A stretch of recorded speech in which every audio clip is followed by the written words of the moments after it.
안녕하셨습니까? 세 번째 시간을 맞이했습니다. 제가 이번에 첫 번째 시간에는 제가 교회론에 대해서 이번에 계속 3주 연속하고 있는데, 첫 번째 주에는 사도행전 2장 42절로 47절을 중심으로 예루살렘 교회, 그 교회가 가지고 있었던 네 가지 끈에 대한 말씀을 드리면서 첫 번째 교회론 강의 시간을 가졌고요. 그리고 지난주에는 교회는 선교 공동체가 되어야 된다. 그래서 이 선교적 교회 공동체에 대한 이야기를 쭉 드렸습니다. 오늘 이제 세 번째 제 강의로는 마지막 시간인데, 오늘은 교회는 전도하는 공동체가 되어야 된다. 이런 주제를 가지고 강의하도록 하겠습니다. 교회가 존재하는 목적을 물어보면 또 대답을 할 때 결코 잊어서는 아니 되는 것이 뭐냐면, 교회는 바로 복음을 전하기 위해서, 영혼을 구원하기 위해서 존재한다라는 이른바 전도 공동체라는 것을 생략을 해서는 안 됩니다. 우리가 구원받은 목적도 우리를 통해서 많은 영혼들이 구원받는 구원의 역사를 이루기 위해서, 또 교회가 세워진 목적도 이 죽어가는 영혼들을 살려내는 바로 복음 전도를 위해서 교회가 존재하게 됩니다.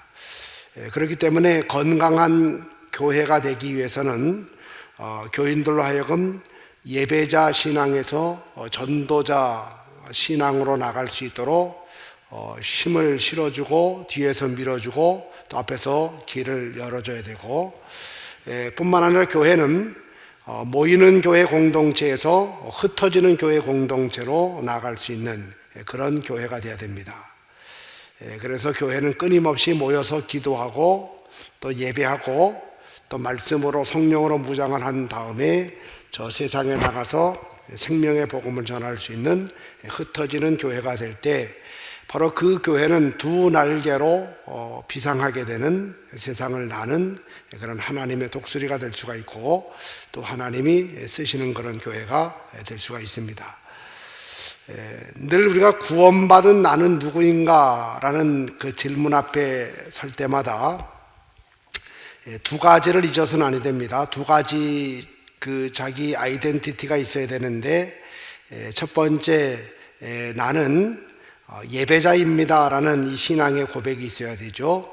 하나님은 나를 예배하는 예배자로 불러주셨습니다 라는 신앙의 고백이 있어야 되고, 또 한 가지 이제 우리가 가져야 될 고백은 바로 나는 전도자입니다 라고 하게 되는, 바로 이 전도자로 부름을 받았고 전도자로 파송을 받은 사람이다 라는 이 두 가지 의식을 늘 가지고 살아야 됩니다. 나는 예배자입니다, 모이는 교회를 말하겠죠. 또 나는 전도자입니다, 바로 흩어지는 교회를 말하게 됩니다. 항상 그래서 주님 앞에 설 적마다 주님, 제가 예배자입니다, 주님, 제가 바로 전도자입니다 라는 이 두 가지 고백을 가지고 늘 서야 되는데, 건강한 교회가 되기 위해서 교회는 바로 이른바 전도 공동체가 되어야 됩니다. 전도는 결국은 나가서 하는 거거든요. 나가서 전도를 하는 것이기 때문에 전도의 능력은 나가는 것이 능력입니다. 물론 나가기 위해서 모여야 되고, 모여서 또 전도 훈련도 받고 또 무장도 하고 또 교육도 받아야 되겠지만, 결국 전도의 역사는 현장에 나가서 복음을 전할 때에 나타나기 때문에 전도의 능력은 바로 나갈 때 생겨지게 됩니다. 우리가 중요한 사실은 조금 전에 화면에도 보셨습니다마는, 우리가 전도 현장에 나가게 되면 수없이 많은 준비된 영혼들이 있다라고 하는 사실이죠. 이제 그 부분을 제가 말씀을 드릴 텐데, 결국 전도는 크게 보게 되면 두 가지입니다. 교회는 크게 전도자를 양성할 때에 두 가지를 꼭 알려줘야 되는데, 하나는 나가서 열심히 뿌리는 전도가 있죠. 그래서 만나는 사람에게마다 예수 그리스도를 복음을 전하게 되고 또 주님의 사랑을 뿌리게 되고 또 그 도구로서 때로는 전도지라든지 전도책자라든지 또 전도용품이라든지 또 그들의 필요한 것들을 제공하게 되는 이런 뿌리는 전도가 항상 있어야 됩니다. 하나님의 나라는 심고 거둠의 법칙이 어김없이 적용이 되기 때문에 나가서 끊임없이 전하고 또 뿌리는 이런 전도 행위를 해야 되고, 또 한 가지 전도에서 놓치지 말아야 되는 것은 거두는 전도입니다. 우리가 뿌려놓게 되면 언젠가 때가 되면 거두게 하시는 분은 하나님이시기 때문에 우리가 나가보게 되면 하나님께서 예비해 놓으신, 바로 준비해 놓으신 영혼들을 만나게 되고 바로 그들을 거두어 드리는 이런 전도, 이 두 가지 전도가 서로 합쳐지게 되면 그 사람은 정말 멋지게 행복하게 또 기쁨을 가지고 전도하는 그런 사람이 될 수가 있을 겁니다. 나가는 전도가 참 중요합니다. 나가는 전도는 결국 거두는 전도 또 되어지는 전도라고 볼 수가 있는데, 이 나가는 전도의 성경적인 근거가 몇 가지가 있습니다. 첫째는 사도행전 13장 48절의 그 말씀을 보면 이방인들이 듣고 기뻐하여 하나님의 말씀을 찬송하며 영생을 주시기로 작정된 자는 다 믿더라, 이런 말씀이죠. 여기 보면 영생을 주시기로 작정된 자라고 하는 표현이 있는데, 이게 이른바 준비된 영혼입니다. 곡식으로 말하게 되면 추수의 때를 기다리고 있는 다 익은 그런 알곡과도 같은 그런 그걸 말하게 되는데, 그래서 우리가 늘 나가서 한 가지 기대감을 가질 것은 뭐냐면, 오늘도 나가면 하나님께서 예비해 놓으신 영혼들이 있다라고 하는 거 우리가 잊지 말아야 되고, 그래서 나갔을 때 하나님께서 우리의 손에 준비된 영혼들을 꼭 붙여주시게 되고, 그 준비된 영혼들을 거두어서 교회 공동체 안으로 데리고 오는 것, 이게 바로 전도의 기쁨이고 또 전도자가 누리는 복이다라고 볼 수가 있습니다. 또 마태복음 4장 19절에 보니까 예수님 말씀하셨죠. 말씀하시되 나를 따라오너라, 내가 너희를 사람을 낚는 어부가 되게 하리라, 이렇게 말씀을 하고 있습니다. 사람을 낚는 어부가 되게 하리라. 우리로 하여금 사람을 낚는 어부가 되라 라고 말씀을 했다면 굉장히 어렵지요. 전도의 모든 것들은 다 내가 세워야 되고 또 내가 해야 되고 또 내가 책임을 져야 되고 굉장히 어려울 텐데, 주님은 그렇게 말씀하시지 않고 주님을 따라가게 되면 주님은 우리로 하여금 사람을 낚는 어부가 되게 하리라 라고 말씀을 합니다. 전도자가 되도록 만들어 주겠다 하는 전도라기보다는 바로 되어지는 전도를 우리에게 말해주고 있습니다. 그러니까 어려운 전도가 아니라 아주 쉬운 전도를 우리에게 말해주고 있는 거죠. 저는 낚시를 개인적으로 좋아하지도 않고 또 많이 해본 경험도 없습니다만은 사실 낚시를 하는 분들을 보면 기본적으로 필요한 것이 기다리는 것이죠. 또 끈기, 인내. 그래서 이 고기 한 마리를 잡기 위해서 많은 시간을 들이고 인내심을 가지고 기다리게 되고, 결국 무슨 얘기인가 하면 고기 한 마리 잡는 것도 쉽지 않습니다.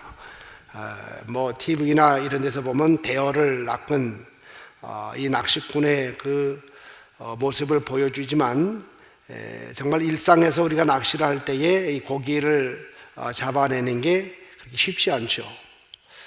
고기 한 마리 잡는 것도 어려운데 주님이 우리에게 사람을 낚는 어부가 되라라고 말씀을 했다면 이 자체로서 우리는 절망감을 느낄 수밖에 없고, 전도는 불가능해, 전도는 세상에서 가장 어려운 것이야 라고 말할 수 있을 것입니다.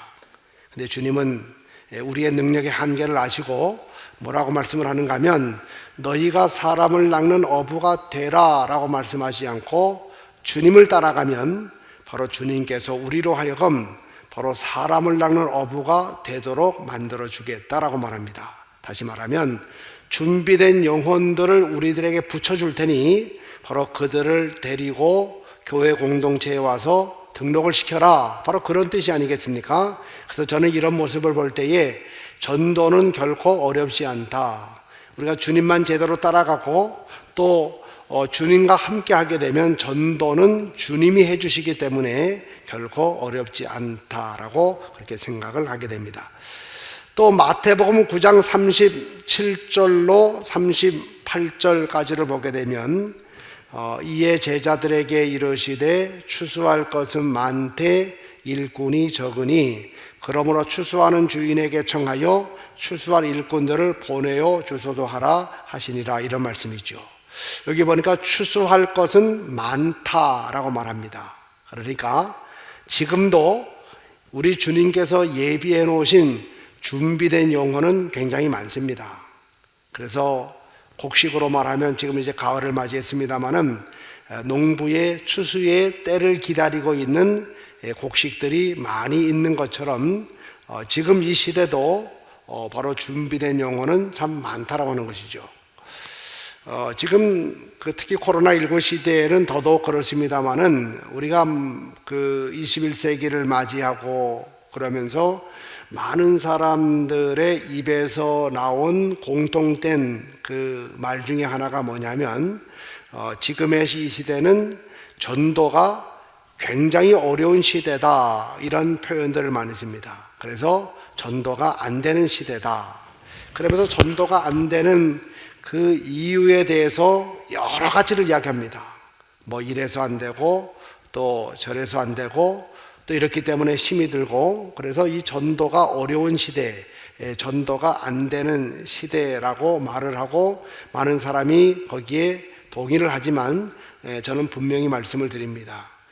지금의 시대는 전도가 안 되는 시대가 아니고 전도를 안 하는 시대가 되었습니다. 특별히 코로나19가 우리에게 가져다 준 것 중에 하나가 뭐냐면 지금은 전도하기 너무 어려운 여건 시대이기 때문에 그래서 전도를 안 하지만, 그러나 지금도 전도하는 사람을 통해서 하나님은 전도의 역사를 일으켜 주시고 계십니다. 분명한 것은 전도하는 것은 우리의 몫이지만 전도가 되게 만들어주는 것은 바로 하나님의 성령께서 해주시게 됩니다. 그래서 내가 너희를 사람을 낚는 어부가 되게 하리라 라고 말씀을 하고 있죠.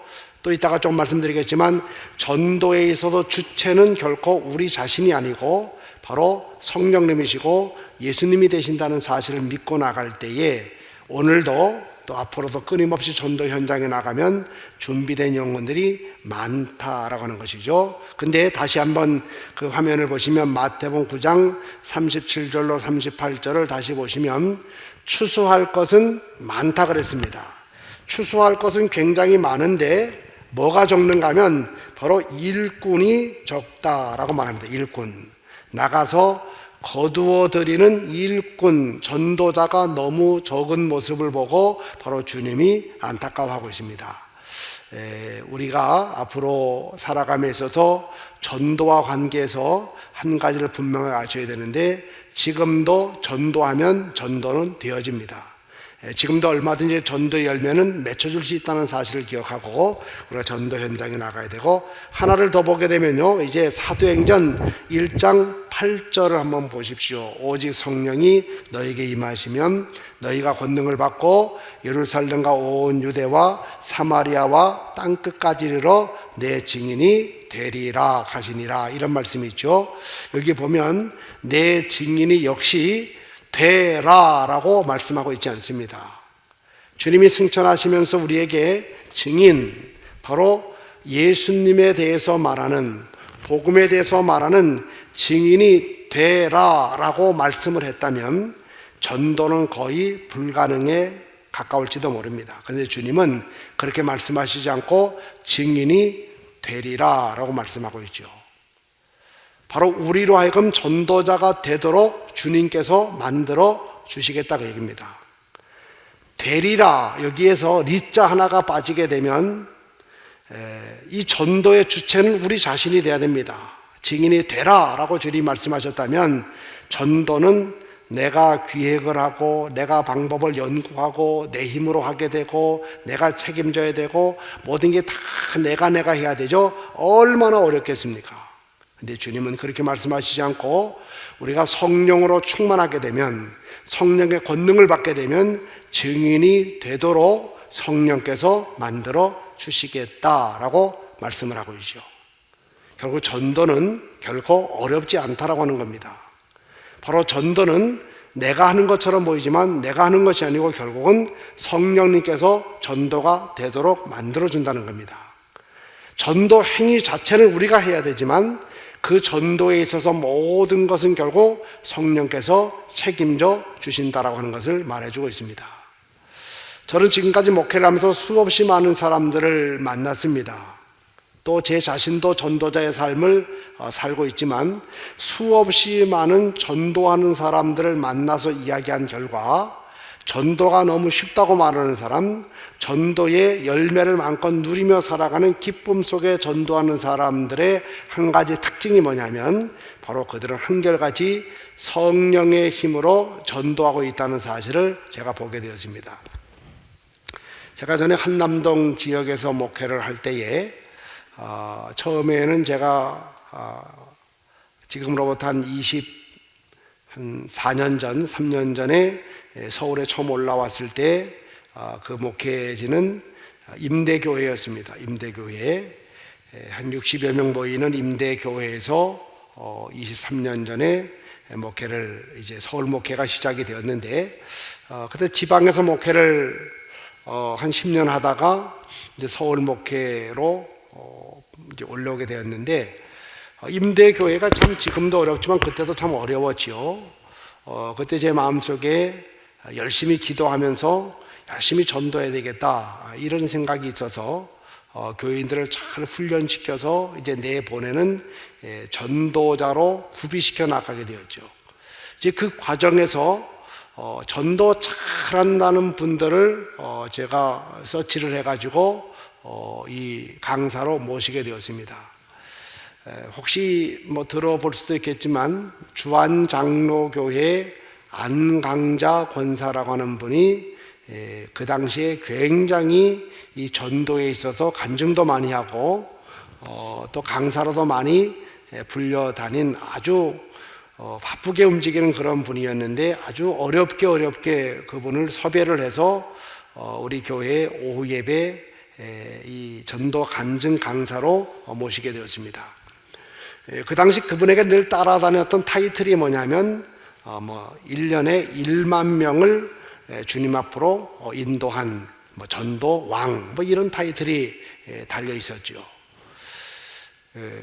물론 이제 허수도 있었죠. 주안장로교회가 총동원 전도주의를 하다 보니까 일단은 데리고 나와라. 이제 그래서 데리고 나오는 숫자를 계수했을 때에 그게 1년에 10,000명 정도 되었다라고 하는 거고 그 이후에 얼마가 정착했는지에 대해서는 별로 밝혀지지 않았고 그렇기 때문에 허수도 많다라고 하는 것은 분명했지요. 그는 어쨌든 간에 1년에 1만 명을 하나님 앞으로 주님의 교회로 데리고 나왔다. 그 자체가 신기하기도 하고 또 그 자체가 너무 궁금하기도 하고 또 너무나 놀랍기도 해서 아주 어렵게 섭외를 해서 그분을 모시게 되었습니다.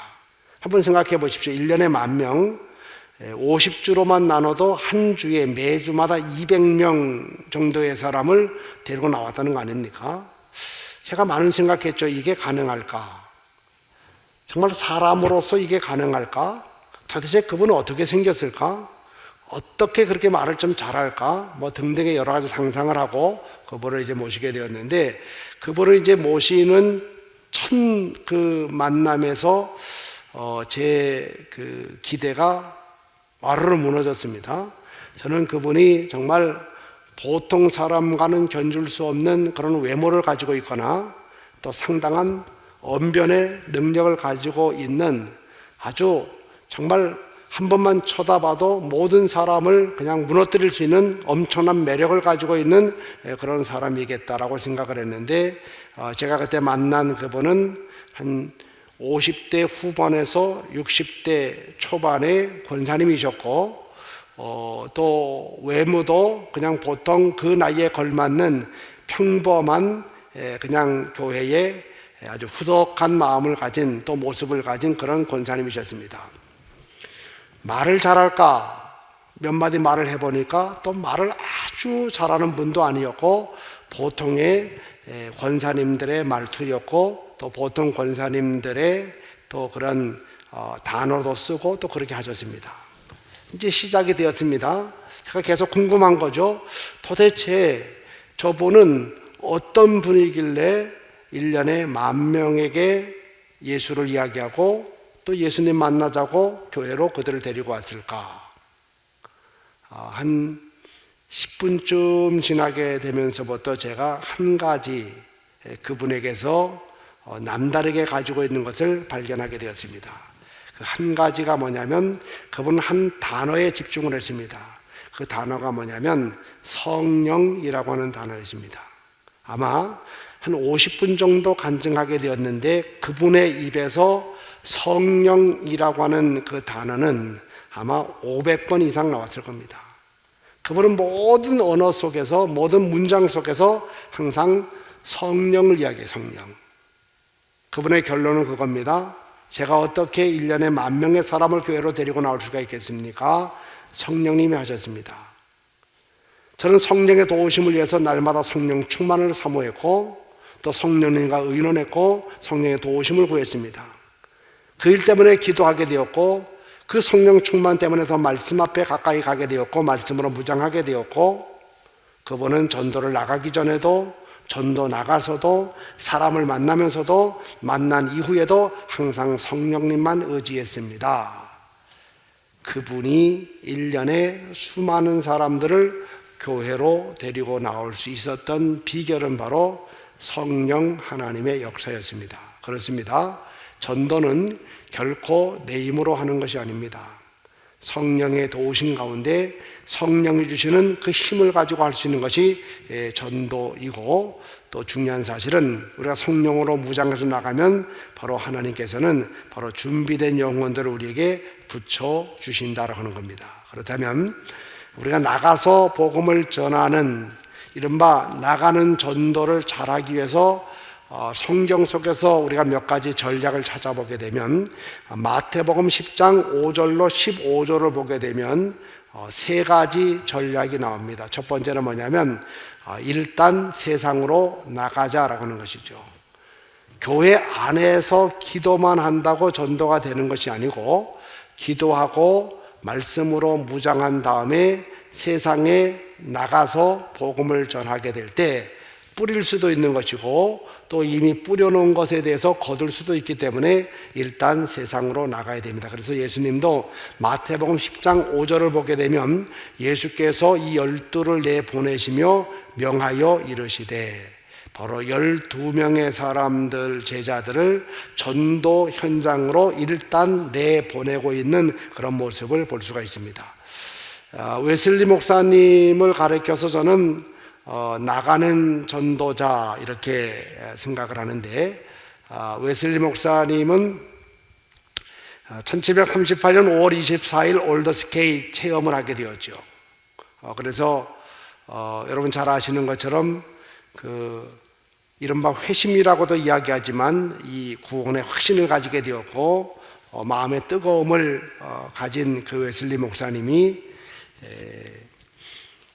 복음을 전하게 되고, 강단에서 복음을 전한다는 그 한 가지 이유 때문에 결국 강단에서부터 추방을 당하게 되죠. 강단권을 제한받게 되고, 영국 국교회 목사의 신분이었지만 강단에 세우려고 하지 않았고, 결국 강단권을 박탈당하고 그리고 추방을 당하게 됩니다.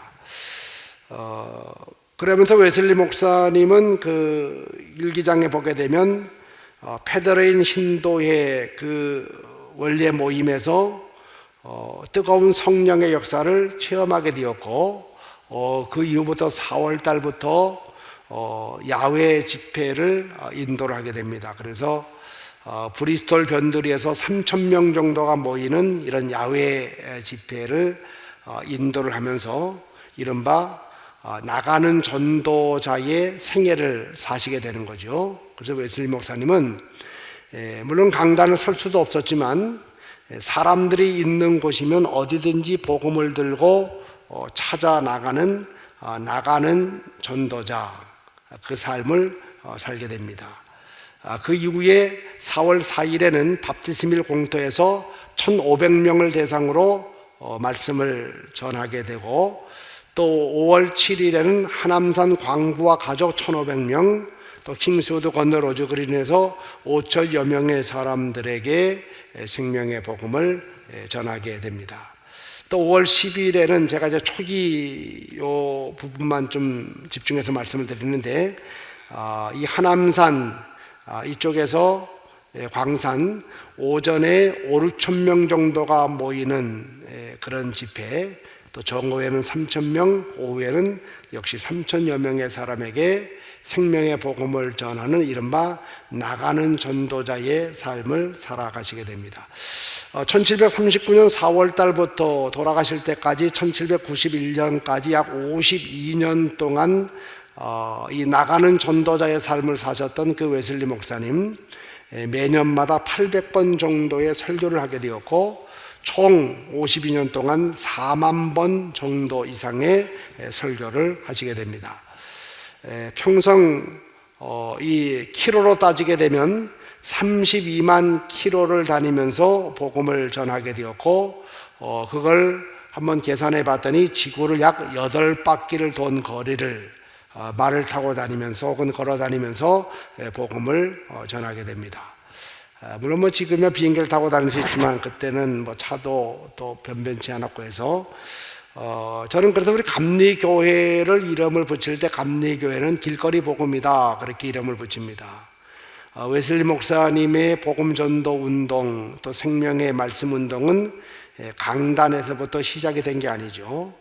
강단권을 박탈당하게 되고, 또 강단에서 추방된 이후에 길거리로 나가서 길거리의 사람들, 공장의 사람들, 광산의 사람들, 바로 이런 사람들에게 복음을 전함으로 오늘날의 감리교회가 형성이 되었기 때문에 감리교회는 길거리 복음이고, 또 감리교회의 복음은 길거리 복음.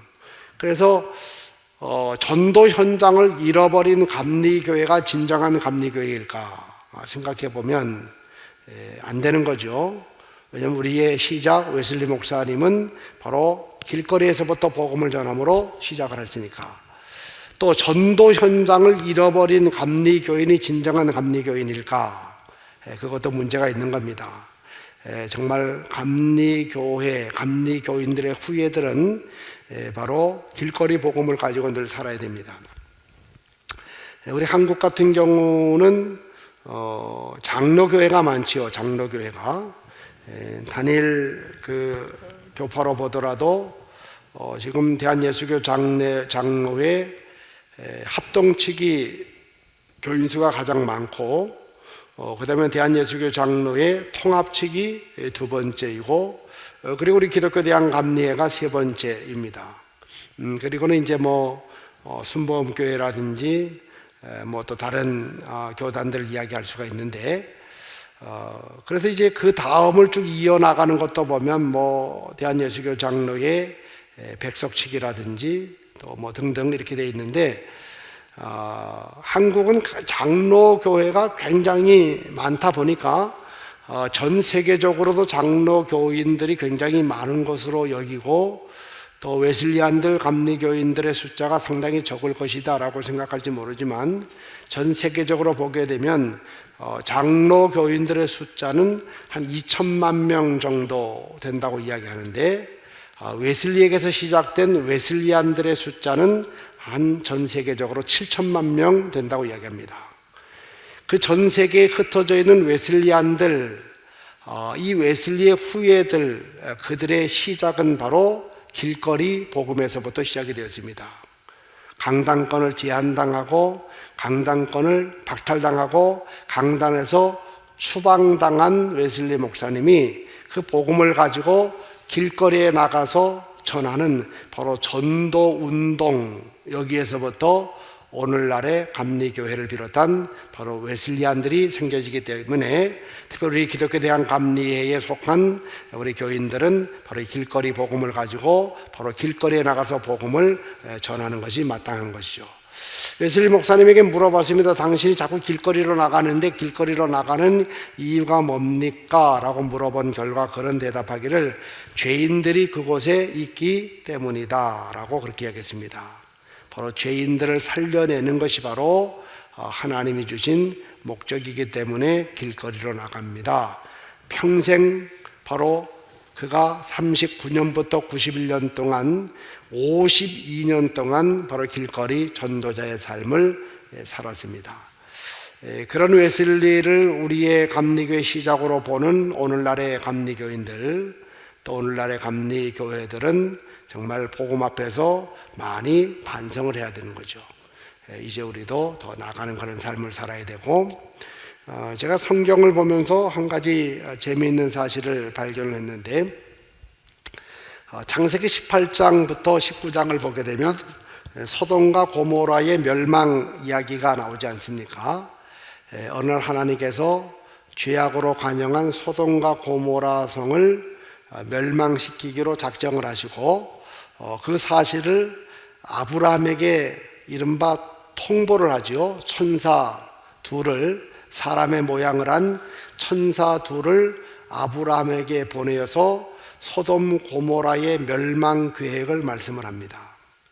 그래서 이 아브라함이 깜짝 놀랐죠. 왜냐하면 소돔 고모라 성에는 자기 조카 롯의 식구들이 거기서 살고 있었기 때문에. 그때부터 아브라함의 이른바 중보 기도가 시작이 됩니다. 하나님께 이렇게 기도하는 거죠. 하나님, 소돔과 고모라 성 안에서 의인 50명을 찾아도 그 성을 멸망시키겠습니까? 그때 하나님이 내가 의인 50명 찾으면 내가 멸망시키지 않겠다라고 말합니다. 또 아브라함이 말하죠. 45명의 하나님을 아는 사람이 있어도 멸망시키겠습니까? 그때 하나님은 아니라고 말합니다. 45명만 있어도 멸망 안 시키겠다. 5명을 줄이죠. 40명. 역시 하나님이 좋다 말합니다. 10명을 또 줄입니다. 30명. 오케이 합니다. 또 아브라함이 말하죠. 20명이 있어도 멸망시키겠습니까? 하나님 말씀하기를 내가 그 성에서 하나님을 아는 사람 의인 20명을 찾으면 내가 그들로 인하여 그 성을 멸망시키지 않겠다라고 말합니다. 그때 아브라함의 마지막 기도가 이거 아닙니까? 10명만 찾아도 하나님 멸망시키겠습니까? 하나님은 그 소돔 고모라 성 안에 10명의 하나님을 아는 사람이 있으면 멸망시키지 않겠다라고 말씀을 했죠. 그런데 결국 소돔 고모라 성 안에는 하나님을 아는 사람 의인 10명이 없게 되었고 그 성은 결국 큰 심판을 받고 멸망의 도성이 되어버리고 맙니다. 제가 한번 성경을 일단 생각을 해봤어요. 10명, 많은 숫자도 아니고 10명이 없어서 그 성이 멸망을 당했다. 이런 안타까운 마음을 가지고 한번 산수 계산을 해봤습니다. 소돔 고모라 성 안에는 아브라함의 조카 롯 부부 2사람이 살고 있죠. 그 다음에 또 역시 그의 딸로 하나님을 알고 있는 2딸이 있습니다. 4명입니다. 그 2딸과 결혼하게 될 바로 사위들, 정혼한 사위들 2이 있습니다. 그렇다면 6명이죠. 적어도 하나님을 아는 사람들 6명은 그 성에 있었습니다. 4명이 부족했죠. 그때 무슨 생각이 드는가 하면 그 성을 심판하기 위해서 사람의 모양을 한 하나님의 천사 2사람이 그 안으로 들어가게 됩니다. 어쨌든 그들도 그 성 안으로 들어갔으니 이제 8명이 된 겁니다. 하나님을 아는 사람 2명만 있으면 그 성은 멸망 안 당할 수가 있는데 결국 그렇게 따져보고 다 합쳐봐도 2명이 없어서 8명밖에 없어서 그 성은 멸망을 당하게 되었습니다. 그때 퍼뜩이면서 제 마음속에, 제 머릿속에 무슨 생각이 드는가 하면, 아브라함과 사라가 성 밖에서 그 성을 바라보면서 안타까운 마음을 가지고 기도를 했는데, 그것도 여러 번 기도를 했는데, 기도만 하지 말고 그들이 그 성 안으로 들어갔었더라면, 그러면 2명으로 인해서 하나님이 찾는 사람 10명이 형성이 되었을 것이고, 바로 그 성은 멸망의 도성이 아니라 구원의 도성으로 바뀌었을 가능성이 있지 않았을까, 이런 마음이 제게 들었습니다. 여러분, 우리가 우리 지역을 죄와 관계에서 표현할 때 많이 쓰는 표현이 뭐냐면, 하나님, 우리가 살고 있는 이 지역은 소돔과 고모라를 방불할 정도로 아주 타락한 도성입니다 하면서 안타까운 마음을 가지고 이 소돔과 고모라 같은 이 성을 구원시켜 달라라고 하는 기도를 새벽마다 드리고 있고, 또 때가 날 때마다 계속해서 드리고 있습니다. 그런데 우리는 기도 중요하지만 그 기도만 할 것이 아니고, 우리는 정말 하나님 아버지의 그 안타까운 마음을 가지고 우리의 지역 속으로 들어가야 됩니다. 전도는 나가는 것이 능력이고, 전도는 현장에 나갈 때 뿌려놓을 수가 있고, 또 뿌려놓은 것을 거둘 수가 있기 때문에 우리는 주저하지 말고 계속해서 전도 현장으로 나가는 그런 사람들이 되어야 됩니다. 결국 하나님의 역사는 전도 현장에서 벌어지게 됩니다. 제가 이제 비교적 저 집회를 많이 다니면서 전도 집회도 많이 하는 편입니다. 개교의 전도 집회를 나가게 되면 바로 이제 그 낮 집회 때는 잠깐 말씀을 전한 다음에 전도 훈련 겸해서 이제 교인들을 전도 현장으로 내보내고 또 같이 전도를 하기도 합니다.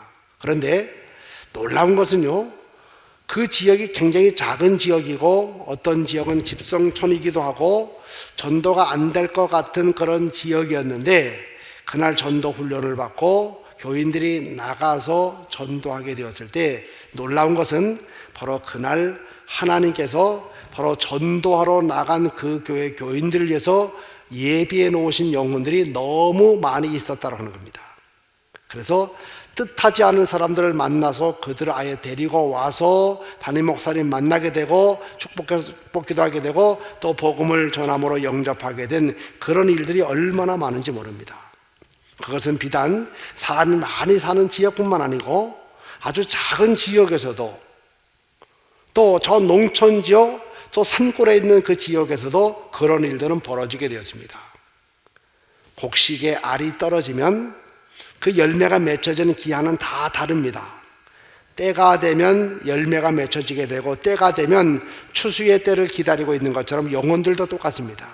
우리가 열심히 뿌려놓으면 그 뿌려놓은 것들에 대한 열매는 다 시시각각 다른 때에 맺혀지게 되고, 우리가 전도 현장에 나가보게 되면 하나님께서 바로 그날 나온 사람들을 위해서 예비해 놓으신 그 영혼들을 만날 수가 있기 때문에 바로 이 전도는 나가는 것이 능력이고, 바로 전도할 때에 전도가 되어지는 역사가 나타나게 되는 겁니다. 그래서 저는 이제 전도 훈련을 시킬 때 꼭 교인들에게 이야기하는 것이 뭐냐면, 그냥 하나님이 오늘 어떻게 일하시는지 우리 하나님 믿고 한번 나가보자. 하나님께서 전도를 얼마나 기뻐하시고 또 전도자를 얼마나 축복하시는지 우리 한번 믿고 그 믿는 마음까지 한번 나가보자. 분명히 하나님께서는 우리의 가는 곳곳마다 준비된 영혼들을 만나게 하실 것이고, 우리는 복잡하게 그들에게 무슨 복음을 복잡하게 전할 것도 없이 우리 예수 믿으십시다, 우리 교회 나오십시다 하게 되었을 때 너무나 쉽게 우리를 따라 나오게 될 그 사람들을 경험하게 될 것이다 라고 이야기하는데, 그런 일들은요 너무너무 많이 벌어졌습니다. 그래서 준비해 놓고 기다리고 계시는 하나님을 현장에서 목도하게 되었고, 그 하나님을 찬양하게 되었고, 또 그 일을 통해서 이 전도가 너무 재미있는 것이구나, 전도가 너무 좋구나, 바로 그런 생각 가지고 열심히 전도함으로 교회가 부흥하게 되는 그런 교회들도 너무 많이 봤습니다. 바로 이 전도는 나가는 것이 능력이라고 하는 사실을 절대로 잊어서는 아니 되죠. 그리고 두 번째 이제 전도 전략은 예수를 말하는 거죠. 천국 복음 예수를 말하는 건데, 마태복음 10장 7절에 보니까 가면서 전파하여 말하되 천국이 가까웠다 하고 그랬습니다. 결국 전도는 예수를 말하는 것인데, 우린 예수를 말하되 당당하게 또 자신감 있게 말을 해야 됩니다. 왜냐하면 우리 인생의 모든 문제는 바로 예수님을 통해서 해결이 가능하고, 또 예수님 한 분이면 이 세상의 모든 문제, 죄악의 문제는 깨끗하게 해결함 받을 수가 있기 때문에 그렇습니다. 그 차태진을 벤치마킹하라라고 하는 책이 있는데, 한국 프루덴셜 생명보험회사에 이 차태진이라고 하는 사람이 3년 연속 보험 세일즈 왕을 차지하게 되는데, 그가 3년 연속해서 보험 세일즈 왕이 될 수가 있었던 그 비결을 두 가지로 말합니다. 첫째는 자신이 가지고 있는 이 보험 상품은 누구에게나 다 필요하다라는 생각을 가지고 있었고, 또 한 가지, 파는 만큼 내게 유익함이 찾아온다. 이 두 가지를 가지고 열심히 노력한 결과 보험왕이 될 수가 있었다는 것이죠. 우리가 복음을 전할 때도 똑같다고 생각합니다. 첫 번째는 뭐냐면, 예수님은 누구에게나 다 필요하다. 이 세상에 예수가 필요하지 않은 분은 한 사람도 없다라고 하는 것이고, 또 한 가지는 내가 전하는 만큼 내게 유익함이 찾아오게 된다라고 하는 것이죠.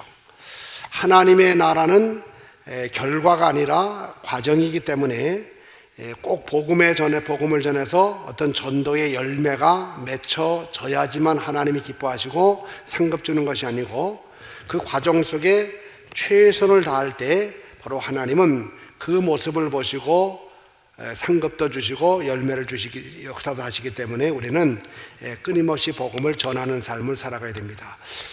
그 예수님의 십자가 피죠. 이 피에는 사피가 있다, 이런 말을 제가 주로 씁니다. 사피.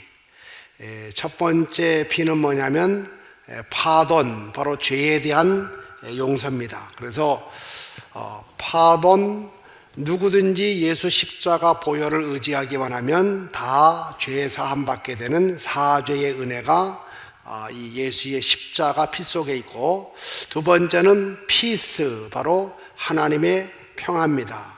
두려워 떨던 사람이 바로 십자가의 피를 마음에 바르고 십자가를 의지하기만 하면 평화의 하나님을 노래하는 삶, 평강의 삶으로 바뀌어지겠고, 또 세 번째 예수님의 피 속에는 바로 purpose, 바로 목적이 있습니다. 목적. 그래서 방황하던 사람도 예수의 십자가를 붙들기만 하면 목적이 분명한 삶을 살아가게 되고, 네 번째 예수의 피 속에는 바로 파워, 하나님의 능력이 있습니다. 그래서 악한 원수 마귀가 역사할 때도 예수의 보혈을 의지하고 예수의 보혈 능력을 가지고 외치게 될 때 사단의 권세가 결박을 당하게 되고 물러가게 되고, 그래서 제압당하는 역사가 나타나는 것은 바로 십자가 속에는 바로 하나님의 권능이 있기 때문에 그렇습니다. 우리 인생의 모든 문제는 죄로부터 시작이 되었지만 그 죄는 결국 십자가를 통해서 해결되지 않았습니까? 지금 인생에 겪고 있는 수많은 문제가 있죠. 특별히 코로나19로 인해 생겨진 수많은 문제들이 있지만, 분명한 사실은 바로 예수 십자가 복음이면 모든 문제 다 해결받을 수 있다는 하는 사실을 분명하게 믿고, 우리는 다른 것으로 시작을 했어도 항상 복음으로 결론을 짓게 되고 바로 복음을 이야기할 수 있는 바로 우리가 돼야 됩니다.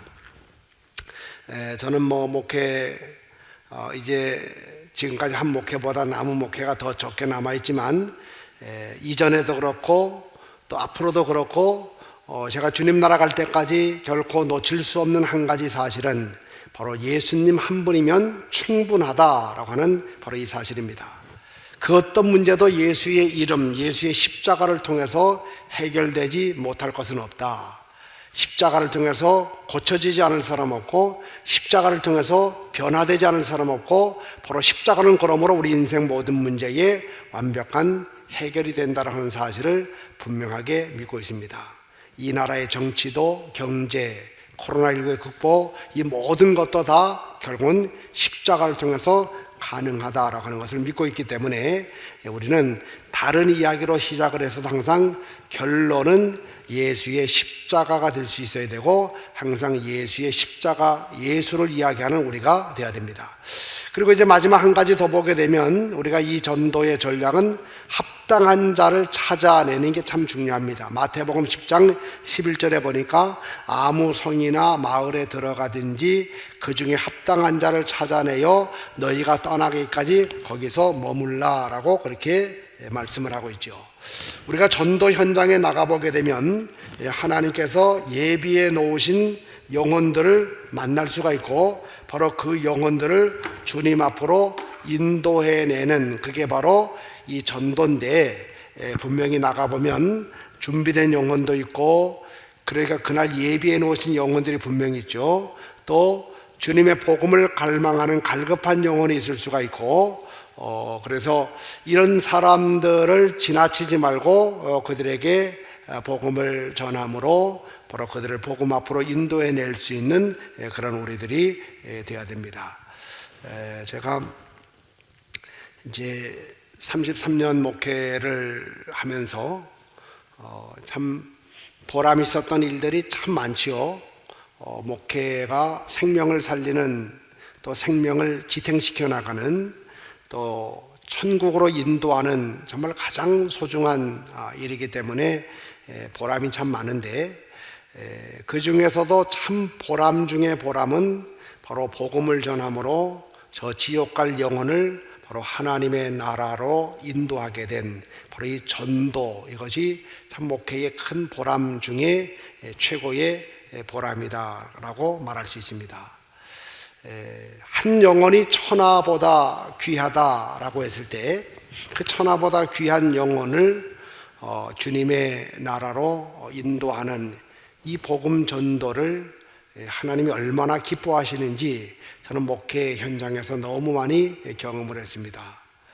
제 개인적인 이야기지만 저는 뭐 특별히 가정적으로 봤을 때에 우리 집안에 목사님이 계신 것도 아니고 또 탁월한 장로님이 계시지도 않는, 제가 우리 가정에서 신학교에 처음으로 입학을 하게 되었고, 또 제 아버님은 제가 결혼하고 그 다음 해에 하늘나라 가셨기 때문에 저를 목회적으로나 뭐 여러 가지 면에서 서포트 해줄 수 있는 그런 분들은 전혀 계시지 않았습니다. 시골에서 저 산골짜기에서 처음 목회를 시작한 이후에 안수를 받고 또 부목사를 거치게 되고, 그리고 이제 시골 목회, 지방 목회 10년을 마친 다음에 서울로 와서 목회하게 되었고, 지금 33년째 목회를 쭉 하는 과정을 보게 되면 저는 정말 뭐 남들도 그렇게 표현할 수 있지만 하나님의 은혜로 목회를 했다라고 그렇게 말씀을 드릴 수가 있습니다. 하나님의 은혜를 저는 또 이런 말로도 표현합니다. 하나님의 각별한 사랑, 또 각별한 은총 가운데 여기까지 오게 되었다라고 그렇게 생각을 하는데, 이런 질문을 스스로 해본 적이 있습니다. 내가 여러 가지 면에서 아무리 생각해 봐도 그렇게 남들보다 뛰어난 것이 없는데 왜 하나님이 나를 쓰실까? 왜 하나님이 나를 복되게 또 존귀하게 쓰실까? 돌아본 결과 결국 내리는 결론은 한 가지입니다. 바로 제가 하나님이 너무너무 기뻐하시는 하나님의 소원인 바로 영혼 구원하는 일에 제 자신을 드리게 되고 목회를 드리게 되고, 또 그런 사람으로 교인들을 구비시켜 나가는 전도자로 만들어 나가는 바로 그 삶의 그 일에 제 자신을 투자했기 때문에 바로 하나님이 저를 쓰시는 게 아닌가라고 생각을 하고 있습니다. 지금 이제 강의를 들으시는 분들의 연령층이 어느 정도인지 제가 정확히 알 수는 없지만, 하나님은 젊은 사람도 붙잡아 쓰시고 또 중년의 사람도 붙잡아 쓰실 수 있고 또 황혼의 노년의 사람도 붙잡아 쓰실 수가 있는데, 하나님에게 있어서 중요한 것은 나이가 아닙니다. 그 마음의 중심에 무엇이 있는가를 하나님이 보십니다. 여러 가지 세상적인 여건이나 또 환경적인 요인이나 또 육체적인 등등의 탁월함이 없다라고 할지라도 이 마음속에 하나님이 가장 기뻐하는 생명 살리는 영혼 구원 전도에 대한 열망이 있고 열정이 있고, 그래서 그 일을 위해서 자신을 드릴 준비가 되어 있는 사람이라고 하게 되면 하나님은 어떤 모습으로든 그 사람을 붙잡아서 저는 쓰시리라 믿고 있습니다. 저는 이제 주님 나라 갈 때까지 은퇴를 하고 주님 나라 갈 때까지 바로 이 생명의 복음을 전하는 일만큼은 절대로 놓지 말아야 되겠다라고 생각합니다. 저도 이제 한 12년 12년 정도면 이제 은퇴를 하게 됩니다. 그래서 그렇게 많이 남지는 않았지만 만 70세가 되고 생일이 좀 늦어서 71세까지 이렇게 하다가 법에 정한 그 연령에 따라서 은퇴를 하지만, 그래서 담임 목사직을 내려놓고 이제 은퇴한 원로 목사가 되기로 치지만, 저는 한 가지 사실을 믿고 있습니다. 또 알고 있고 고백하는 것은 전도에 있어서 은퇴는 70세가 아니고 바로 이 세상을 떠나는 그 순간이 바로 전도자로 은퇴하는 것이다 라고 믿고 있기 때문에 저는 일선에서 법이 정한 그 기한에 모든 것을 다 내려놓는다 할지라도 전도자의 삶은 이제 주님이 저를 부를 때까지 해야 될 것이기 때문에 꾸준하게, 또 코로나19 때는 또 거기에 맞춰서 그렇게 전도하고 있습니다. 하나님은 마지막까지 영혼 구원을 위해서 살아가는 저는 끝까지 붙잡아 주시리라고 믿고 있고, 또 그런 삶을 살아가고자 결심하는 여러분들도 역시 마찬가지로 하나님이 붙잡아 주실 것입니다. 우리 한 번 살다가 가는 인생 아닙니까? 그래서 일생이라고 말합니다. 두 번 살지 않고 한 번 사는 일생, 그리고 하나님 나라 가게 되었을 때에 하나님 분명히 우리가 이 세상에서 행한 여러 가지 일들을 보시고 그에 합당한 것으로 상급과 멸류관을 주실 것입니다. 그리고 하나님은 평가할 겁니다.